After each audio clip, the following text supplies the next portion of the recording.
दोस्तों ये तो हो गया न्यूक्लियस, लेकिन ये न्यूक्लियस के अंदर कौन सा ऑर्गेनेल है? क्या इसका भी वही फंक्शन है जो न्यूक्लियस का है?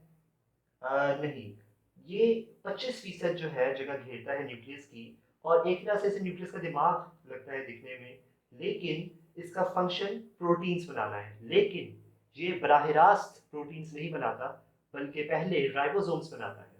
और राइबोसोम्स के बारे में आपको आगे बताऊंगा। और राइबोसोम्स जब ये बनाता है, और ये फैक्ट्री है राइबोसोम्स बनाने की, तो उस चक्कर में राइबोसोम जो है वो प्रोटीन बनाता है। इसलिए ये बराह रास्त तो नहीं, लेकिन इनडायरेक्टली प्रोटीन बनाने का जरिया हमारे सेल के लिए, बॉडी के लिए होता है।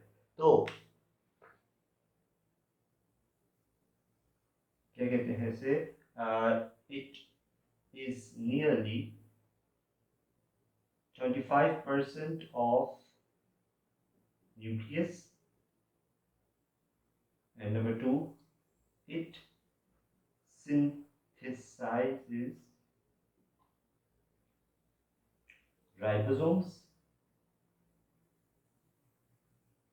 so indirectly makes proteins.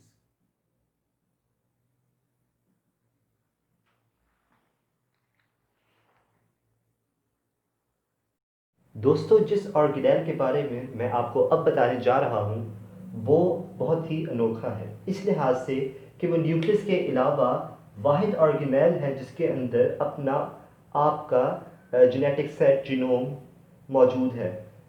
और इसके अलावा एक अनोखी बात इसमें ये भी है कि ये वो पावर हाउस, वो कारखाना है जो सेल को ताकत फराहम करता है, ताकत पैदा करता है सेल के लिए, ताकि सेल उसे इस्तेमाल कर सके। तो इसकी दो झिल्लियाँ हैं, दो मेम्ब्रेन हैं। It is double membrane bounded, और it contain its own genome, अपना आपका डीएनए इसमें है। और inner membrane has folds called cristae. जो इसके अंदरूनी झिल्ली है उसमें बल पड़े हुए हैं, जिन्हें हम क्रिस्टी कहते हैं।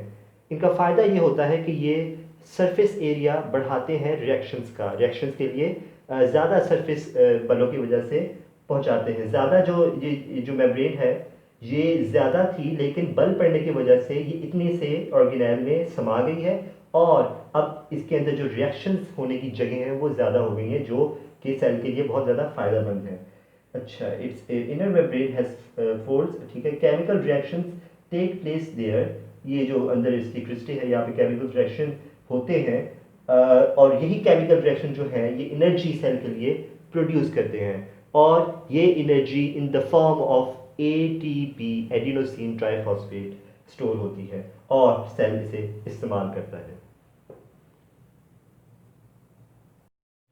सेल भी एक अजीब स्ट्रक्चर है। इसमें पावर हाउस भी होता है, इसमें फैक्ट्रियाँ भी होती हैं, इसमें रास्ते भी होते हैं, और में ऐसे ही और भी बहुत सी हैरत अंगेज चीज़ें होती हैं। मैं अभी आपको ऐसे ही एक ऑर्गेनेल के बारे में बताने लगा हूँ, वो है एंडोप्लाज्मिक रेटिकुलम। दो किस्म के होते हैं, एक रफ और एक स्मूथ। ये है एंडोप्लाज्मिक रेटिकुलम, ये है रफ एंडोप्लाज्मिक रेटिकुलम, और ये है स्मूथ एंडोप्लाज्मिक रेटिकुलम। रफ इसलिए क्योंकि आपको नजर आ रहा होगा कि इसके ऊपर काले काले छोटे छोटे नुक्ते से हैं, डॉट से हैं। तो और मुख्तलिफ जगहों पे और भी सेल्स में होते हैं। तो रफ एंडोप्लाज्मिक रेटिकुलम और स्मूथ एंडोप्लाज्मिक रेटिकुलम वो चैनल्स, वो रास्ते हैं जो न्यूक्लियस के साथ से शुरू होते हैं और आगे जाते हैं। तो continuous from nucleus, tubular membranes called cisternae. दूसरा हमने देखा था कि माइटोकॉन्ड्रिया के अंदर पड़े हुए थे उसकी इनर मेम्ब्रेन में, और फोल्ड्स ने बनाया था, क्रिस्टी बनाई थी, जो जिसको हम क्रिस्टी का नाम देते थे फोल्ड्स को। तो यहाँ पे जो ट्यूब्यूलर स्ट्रक्चर्स हैं इनको हम सिस्टर्नी का नाम देते हैं। होता क्या है कि राइबोसोम जो है, राइबोसोम्स का भी आपको साथ ही बताना चाहूँ कि राइबोसोम्स वो ऑर्गेनेल्स होते हैं सेल के अंदर जो कि प्रोटीन सिंथेसिस के काम आते हैं, प्रोटीन बनाते हैं।